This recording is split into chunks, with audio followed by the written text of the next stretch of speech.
ఈ రాష్ట్రంలో జరిగే అసెంబ్లీ ఎలక్షన్స్ కానీ జయప్రదం చేయాలి, తొడగొట్టి గెలవాలి, ఎవరికి తీసుకోని విధంగా మన పార్టీని ముందుకు తీసుకెళ్ళాలి.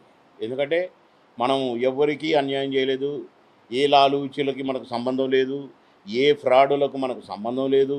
మనం కేఏ పాల్ గారు పేదలకు సాయం చేశారే తప్ప పెన్షన్ల రూపంలో కానీ, నేను ఎందుకంటే వారి బ్రదర్ డేవిడ్ రాజు గారు పెన్షన్లు తయారు చేస్తూ ఉంటే నైట్ అండ్ డే కూర్చొని వాటిని నేను అప్పుడప్పుడు నాకు టైం ఉంటే పోయి పక్కన కూర్చొని చూసేది. నేను కట్టలు పెన్షన్లు, వితంతు పెన్షన్లు, విడో పెన్షన్లు, ఓల్డేజ్ పెన్షన్స్, ఇవి అలా ప్రజలకు సేవ చేయాలని మాత్రమే మంచి వాక్యం అందించి దేవుని దీవెనలు అందించాలి ప్రతి ఒక్కళ్ళకని కష్టపడుతూ దాంట్లో భాగంగానే నా వంతు సహాయ సహకారాలు పేదవారికి అందించాలి.